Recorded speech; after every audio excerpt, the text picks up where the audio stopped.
Hey, it's Terry Gorry, and this is the Irish Law and Small Business podcast.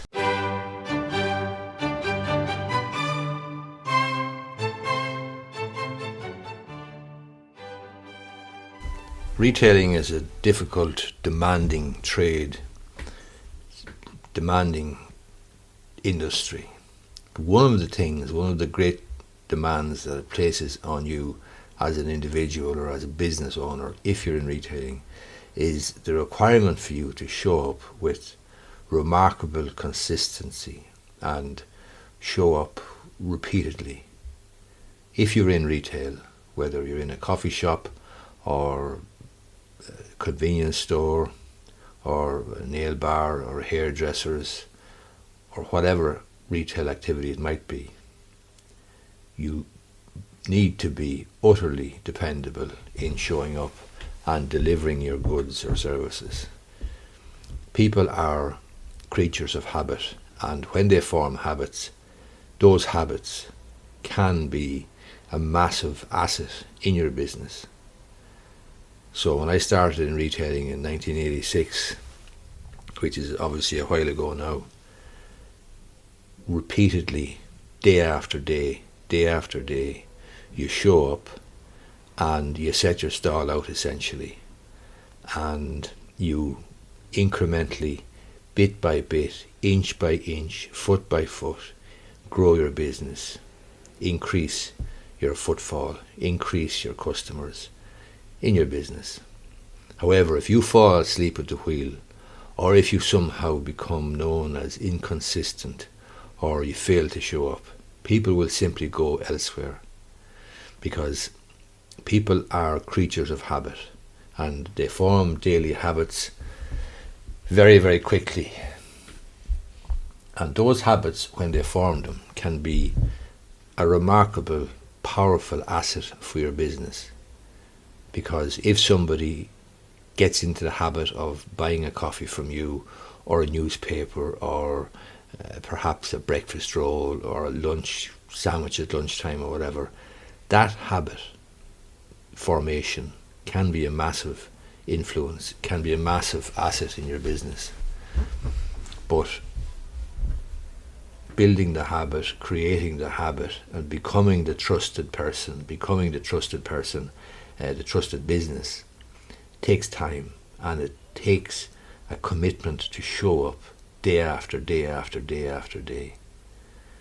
And the sad thing is that if you begin to slip, if you fail to show up, if you don't show up at the right time, or if you don't show up at all, then you're going to do irreparable damage to your business, because people are creatures of habit, and if they stop at your place at a particular time for lunch or whatever, they're depending on it.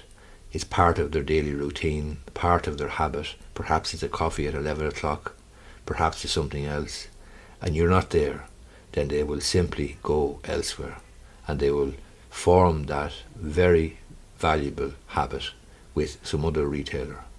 So retailing is a brutally demanding trade.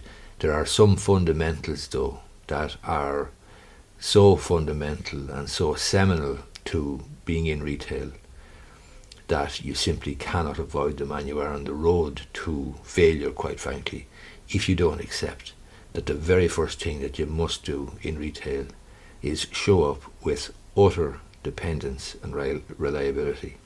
If you don't, your business won't thrive. And whatever progress you make in your business, every time you fail to show up or show up late, your business is going to be set back significantly more than one or two or three individuals, because that bond of trust, that bond of being able to rely on you for whatever it is, maybe it's a lunchtime roll, maybe it's afternoon tea, if the people form a habit and you're not there, then you're going to do immeasurable damage to your business.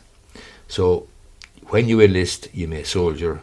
Retailing is a tough game, it's demanding, but the one thing that you must do from the outset is, with uncanny dependability and utter reliance, show up every day at the same time.